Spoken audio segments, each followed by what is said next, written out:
this like Uncle Larry's slideshow or something. I want to make it kind of interesting and talk a little bit about why international, kind of what the medical conditions are in different countries around the world, just for a minute here, and kind of paint a picture of why this is an important thing that we did. And I think it's pretty cool that you had, there were 19 people from the Bear Lake Valley that went on this trip, the second week of March this year. And not a lot of you who are here went on that trip, or you certainly have talked about it or know people from the hospital who've gone. And most people who went have had at least something to do with the hospital, or were the spouse of a hospital employee or something like that.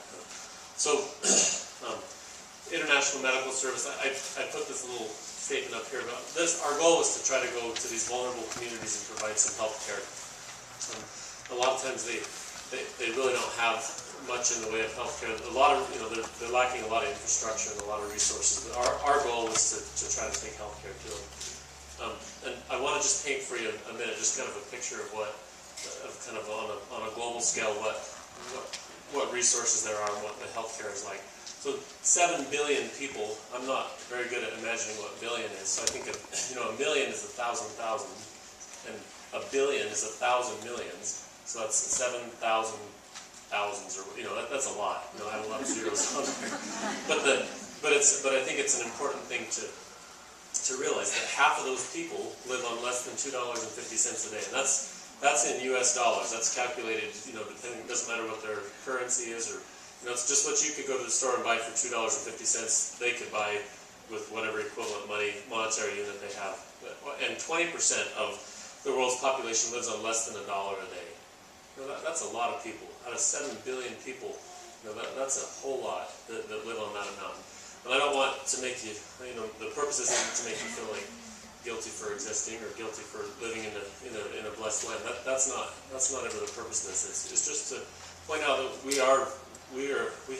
been given abundantly. We have a lot of things, and it says on that one point there, 75% of the world's resources are used by 20% of the world's population. So there's a really large percentage of our brothers and sisters on this world who don't have very much. And if you think about 20% of the Earth's entire population living on less than $1 a day, that's a pretty sobering statistic, I think.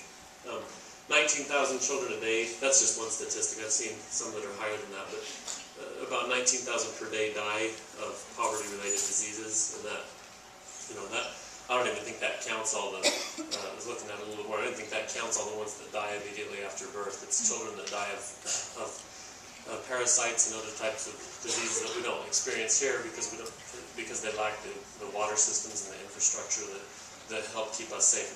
If you're a student of public health, you'll find that public health measures such as clean water and sewer systems and that kind of thing have saved far more lives than any of the medicines we've ever invented or surgeries or any of that.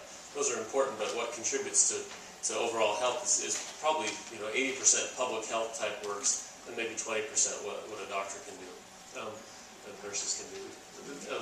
The statistic on there about water, I think that's probably lower than it really is. They said 783 million people without access to clean water. But they're going to categorize, those of you who went to Ecuador with me, they're going to categorize that as clean water. I wouldn't drink it. I mean, some people drink the same water that they bathe in and that they urinate in. They just don't have any clean water, and it's pretty horrible. And so you can see the little gray countries up there, like ours in Australia and Western Europe. Those are the 20%, that have 75% of the world's resources. And this is a distribution of hunger. The other one was the distribution of infant mortality. Kind of the same thing. The darker the color, the more babies that are dying. And you can't probably read that at the bottom. The darkest color in sub-Saharan Africa is more than 150 babies per 1,000 born die. And I remember when I went to Africa, to Kenya a couple of years ago, and I was really interested to find out in these communities where I was working, they didn't name their children until they were 1 year old because not very many of them made it, and so they would have kind of a naming ceremony and name them. But before they were 1 year old, they just kind of called them, well, that's the baby, and nobody knew if they were going to live or die. So pretty sobering when we think about the loss of the life of a child as being something so horrible, and it is just as horrible there, but something they have been forced to become accustomed to. Ecuador, which is in South America, I don't think this laser pointer works, does it? Oh, there we go. Ecuador is this little country right here. If you want to get your map. So if there's the equator, the Earth, Ecuador means the equator, so it runs right through the center of the globe. So I put this list up here. I don't need to read the whole thing, but as you go about, if you look for these organizations that are trying to do work internationally, this is what they're trying to do: is establish programs to help provide adequate nutrition and health care and infrastructure and education and stuff that I took for granted growing up. That of course I'm going to have clean water to drink. I'm going to have a clean place that's safe to sleep at night. There's going to be enough food on the table, And so there's poverty in our country, but it's not nearly the scale of what is elsewhere. And so a really large percentage of the world lives in those kind of circumstances. And I don't know why I was born in this country at this time, and I suppose none of us will ever know that. But we have been given great resources and great blessings, and so I think we have an obligation and an opportunity to help other people when we get the chance. So our trip was in March, as I said. We took 19 people from Bear Lake, which is way more than I thought would want to go. It was really, really impressive at their own expense, and they took their own vacation time. I added up how much people donated from their own time and resources, and it was about $40,000 worth of money went into that. And that's a lot. People put into that kind of endeavor. I know it blessed the lives of those people that we served.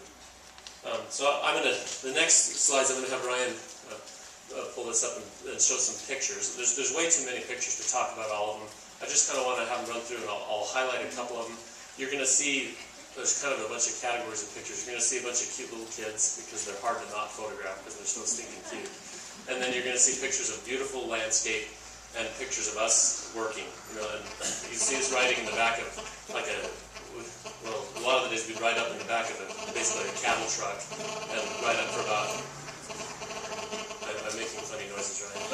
Okay? It's your cell phone. Oh, it's my phone. Oh, you get to answer it. Okay. So you'll see us riding in a truck and doing lots of things. So these are just pictures of little kids. They were really excited about Katie and Melissa having blonde hair because they don't see much in the way of blonde hair, so they all wanted to braid their hair. They all wanted to go braid their hair and touch it. So the little children are dressed really. They're really beautiful people. And one of the things I thought was interesting is we'll stop on this one for just a second.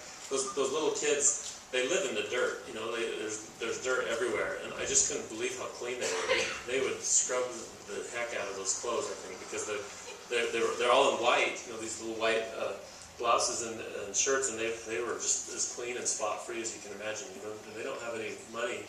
They just really, really took care of it. And I thought that was neat. They live in poverty, but they were proud of who they were, and they were proud of who they dressed. And a lot of the people, even though they had some, kind of Western influence on them, so most of them dressed like this. They were proud of who they were. So go to that next one with the guy hoeing the field. So this is a man. One of the villages that we saw was up around I can't remember 11,000 or 12,000 feet. And I think I saw him later, or one of us saw him. He was in his 70s or close to his 80s. And you can imagine it. You probably have a little bit of arthritis in your back if you've done this every day for 70 years. And I was just amazed that these people, they were very, very pleased if you gave them even Tylenol or ibuprofen, because sometimes that's all we had to give them. We worked with an organization that helped coordinate care for people who needed ongoing follow-up care. And they do live in a socialized healthcare system where if they need healthcare, they can go, and it's without cost for them to go to find a doctor. But it's when they graduate from medical school and are done being with all their training, they're usually about 23 years old. They haven't done a lot of training and haven't seen a lot of things, and they'll sign one doctor to many thousands of people. And there's kind of a barrier for the individuals that we were serving were up in these high mountain villages. They're the direct descendants of the Inca tribe, the Native Americans that lived there before Cortez and all the people from Europe came over. And so they speak their own language of Quechua, and so Spanish is usually a second language for them. So there's quite a cultural barrier that prevents them from getting care. And a lot of the people that live in the main city kind of maybe make fun of them a little bit. Just a little bit of racism goes on. So there are some barriers to care socially. There's no bus system. How do they get down? You know, it took us an hour and a half in the back of a cattle truck to get up to where they live. So you know, there's barriers that way. And yes, they have a healthcare system. But you know, if you're one doctor and you have 10 or 20,000 people to take care of, I don't know how you would possibly, you know, see all those people. And to go to, you can't go to the ER. You have to have a prescription from your assigned doctor to go to the ER. So you just really don't have much in the way of healthcare. They can get it, and we identified those people who had the most serious disease, and we tried to work with this foundation that we went with and plug them into the system so they could get the healthcare they needed. Anyway, I think this is a great shot. This is Dr. Clark's daughter, Danielle, and she loved this experience, and we loved having her there. All those little girls. We rode a bus, and Will's wife, Mary, was excited the bus was Maria Bonita. Maria means Mary. Just a nice picture of the school, and you can see the background. It's really a beautiful, lush green country. I'm a farm kid, so I thought this was great. Down on the valley floor, it was about 9,000 feet, and as you went up to about, you know, around 10 or 11,000 feet, the valley floor, they grew corn, and as you went up, they would grow potatoes and then beans up at the very top. You know, they're really high elevation, but they're right on the equator, so they can do that. That's us in the back of the cattle truck. You can keep rolling through it. Right? Mickey, you know, our head nurse, has got kind of a new appetite. I don't know if Mickey's here or not. She didn't want to try it. You know, I was a little disappointed. But most days, they didn't, you know, where we went, we were in these little villages. We didn't have a lot of resources or you know, or a big building. Usually it was just a one-room schoolhouse. It looks like this. Kind of looks like a jail, but that's where the kids would go to school, and we'd usually just kind of set up little stations to do eye screenings, and the doctors would have a station, a place for vital signs, and you know, all the different things. So that's the whole group on the first day. We looked really clean and well rested that first day. I mean, it looked so good after that. But this is the pharmacy. We set up a pharmacy. Usually Andrea was the one that kind of ran the pharmacy. That every day we'd kind of pick a location for the medicines that we had brought.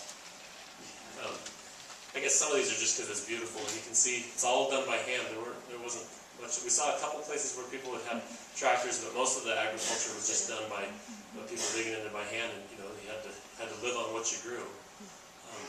And I thought that was pretty amazing. We took an ultrasound machine that was an old one that had been donated to the hospital years ago and wasn't really being used, and the hospital kindly donated that machine, and we gave it to this Tandana Foundation we work with. And we took Marty Farmer.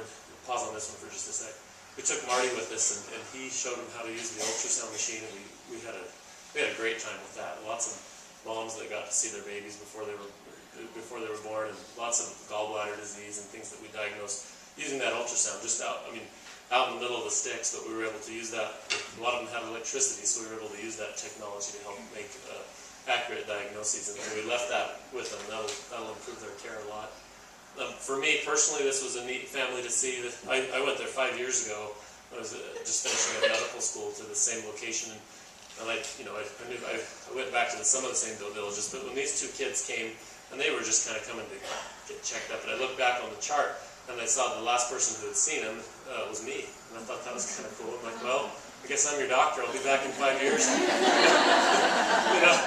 But that was I'm the only doctor they've ever seen, and that was kind of, it was 5 years apart, but that was those kids. And this guy was interesting. If you've ever seen Andre the Giant, kind of on the Princess Bride or different things, he had this disease called acromegaly, which is too much growth hormone from your pituitary gland. It's a little benign tumor. And this guy is about a foot taller than the villagers. You can see he's almost as tall as me. Most of them are, don't even hit my shoulder. They're quite short. But he was really tall, and he's got a big jaw. And if he held his hands out, they were probably about twice as big as mine. They were really big wide fingers. And so he had that disease. I've never seen it before. I mean, you hear about it. You might catch it early in the United States, but it's not. This is like a textbook picture of what you would see. And so Dr. Clark and Dr. Hansen and I were pretty amazed about that. And he'd seen the doctors before, but I suppose they just didn't really know what it was. Or anyway, he can get some health care there now, and eventually kind of get routed up back to their capital city of Quito, and hopefully somebody will be able to do surgery on him. I know Dr. Clark's been emailing back and forth with the coordinator there to try to make sure that man gets some health care. You can go on from that. We don't need to take pictures of me. But we took Glenn and Michelle. We put them to busy. We kept them busy the whole time. Just beautiful country. That was one of the things. I think you could go to this place and take lots of tourist pictures and think it was one of the neatest places on earth.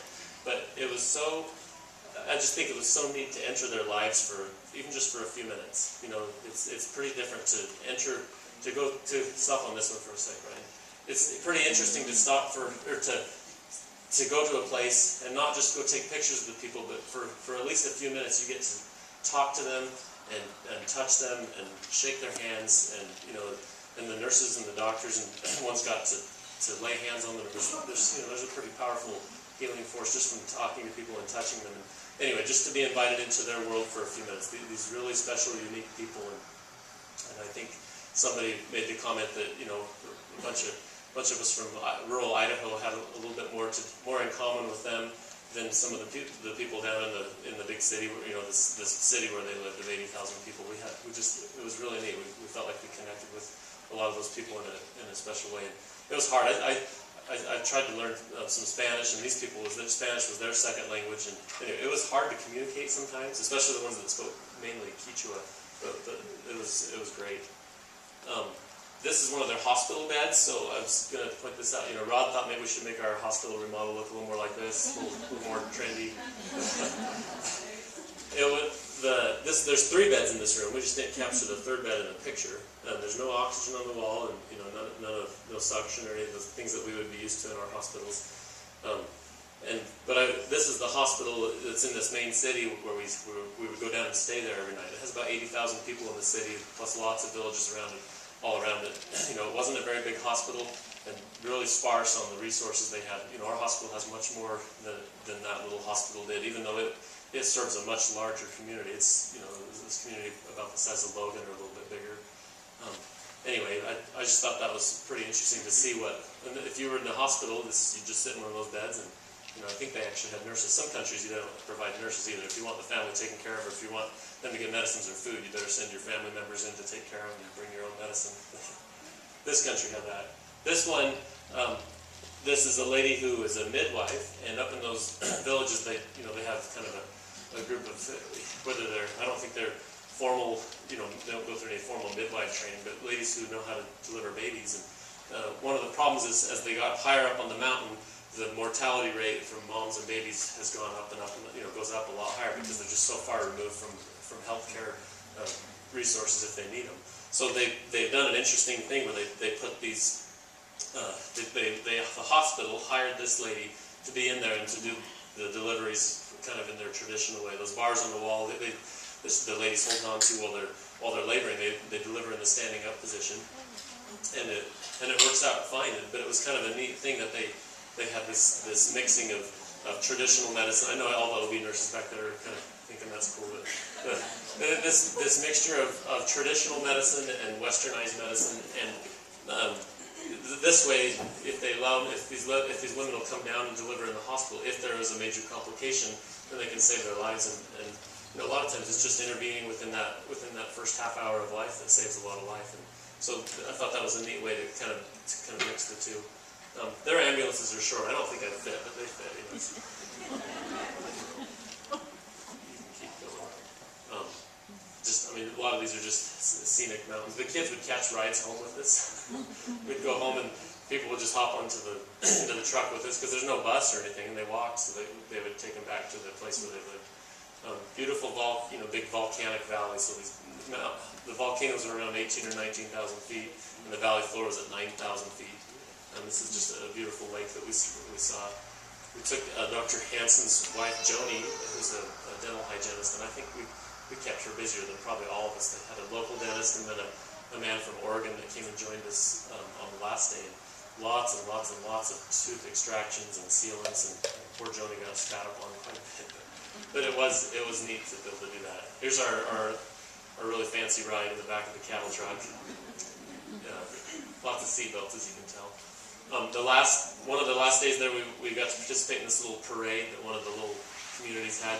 They invited the Tandana Foundation, and we dressed up Dr. Clark's daughter Danielle in the traditional dress and had her throw out rose petals to everybody, because they grow roses there. All the roses that we buy for $80 a dozen, it's like a weed to them. They have them everywhere. I think they have lots and lots and lots of places where they would raise roses or grow the roses, and so they would throw them out. Yeah, they had a good time during the parade. After the clinics, most days we'd have a couple hours of sunlight left and we'd go see something interesting. This day we went and saw a beautiful waterfall that's kind of up near the city. We tried to do a couple of the touristy things like that just to appreciate the area, but I think everybody would agree that the part that was most rewarding was working with the people and going up to those high mountain villages. One of the days we went to this, they call it the Condor Park, where they have lots of raptors and eagles, and you could get really close to them. I kind of got carried away with my camera, but it was fun to take pictures of all of them and be so close. Just another beautiful picture. I don't know who took that one. It's kind of a National Geographic sort of picture. And then we had a lot of the kids just loved they just loved interacting with everybody and playing games. And they fed us some food. Nobody died, so we're good. They would feed us every day. That was their way of thanking us. And usually we were grateful, and the potatoes, they grow potatoes, and so they related with us Idahoans with all the potatoes. They love the cameras. I think there's a picture later on, you can keep scrolling through, Ryan, but there's a picture later on. Rod brought a little photo printer, and the kids were really excited about seeing their pictures, but they were even more excited about watching how a printer could print their picture. They'd sit there and just watch the paper come out, and that was pretty fascinating. We've crossed the equator several times because Quito, where we landed on the airplane, is south of the equator, and Otavalo, the city where we mostly spent the week, was north of the equator, so we went back and forth a little bit. But on that day they have kind of a little park dedicated to the equator, and you can see the N and the S, the north and south on those hedges. We put Rod back to work on his original training as a phlebotomist, and did a lot of little blood samples and things like that.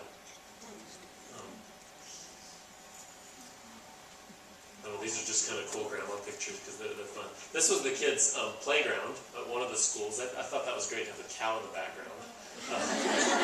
This is a volleyball court. There were a lot of volleyball courts that we'd see as we drove around, and these kids are back there playing volleyball, and it didn't bother them. You'll just have to ask Andrea about this one. And Katie. This was a traditional healer.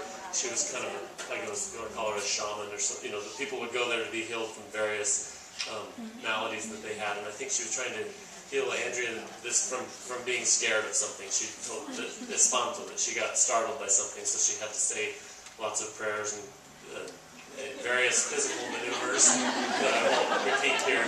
But this little boy had a really bad hernia.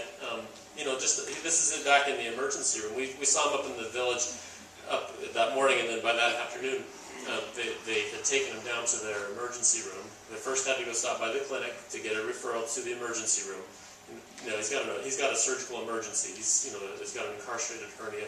Hurts like crazy. He was just in tears. This kid was sick. But as we went through the week, we found out. Well, he didn't do surgery that day, and the next day, did he get surgery yet? Well, no, not yet. We'll get to him eventually. So that's kind of the healthcare system, and it was a little bit frustrating because we couldn't really do anything about it. There's a kid getting his sealant cured with a dental light. This is pretty typical.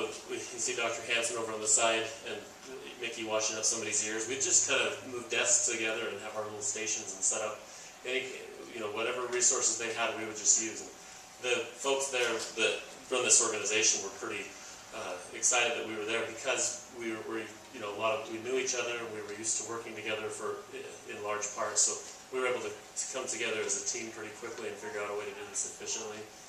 A lot of times they'll bring people from various walks of life, and they all just come together on a certain week, and they meet each other for the first time and try to work as a team, which works. But our group, we brought a lot of people and a lot of resources in an ultrasound, and we really went to work and did a lot for them. Did you see the satellite receiver on top of that school? That surprised me. But they had. So some of the schools actually had satellite internet way up at 12,000 feet. I couldn't believe that. So they skipped a few millennia of technology, but they've got that. We don't have clean water, but they do have internet. Actually, I sent my wife some text messages on the internet, like the Vonage that I'm at. I'm at 12,000 feet on a high mountain village. Where are you? It's kind of funny. There's no cell phone service, but they have that internet. And I think, is that the last one, Ryan? Okay. It was a neat experience. I don't know, it's really hard. I hope it wasn't just a boring slideshow. I mean, this is just kind of a, this is something that means a lot to me to be able to do those things, and I've been on a couple of others, and I hope to keep doing it because it's something that refreshes me and keeps me interested in medicine and loving what I do, and it's just a way to kind of reconnect with people who have great needs. And we need to serve here at home as well, but the needs that exist outside this country are almost overwhelming. And it's just, it's like the starfish analogy. You can't fix all of them, but the ones that you did throw back in, made a difference for them. And I think that's important we made a difference to just to maybe a few hundred lives during a week, but it made a big difference to them. And this organization we went with will continue to go back, and we love this. Do you have any questions or anything I can answer? Any comments? I have two questions. The first one is, I noticed on one of those slides you showed at the beginning that the mortality rate, it looked like, according to your map, was lower in Russia and in Canada than here in the United States. Is that because they didn't have statistics for those countries, or is that? I don't know. I didn't look into that. I mean, it's just a chart, but and it depends on how you add it up too. Sometimes like in our country, they count babies that are born at 22 weeks as an infant death, which is true. But everywhere else in the world, those babies would have just died. So you get some numbers that are skewed just a little bit in countries where you have a lot of newborn care. So I don't know if that's what I don't know my answer. My other question was, like this little girl here and a lot of the other children that you showed had on these navy blue vests, and some of them had writing on it. Are they provided by the school? Is that school uniform? I think it is their uniform. We saw most of the kids in schools had uniforms, and so their uniform was the very traditional dress. As you got down into the city where we were staying, it was it was a little bit different. They weren't in the big blouses and all that stuff. It was a little more what you think of kind of westernized school uniforms. Any other questions? Good questions. Okay, cool. Thank you all for supporting the people who went there.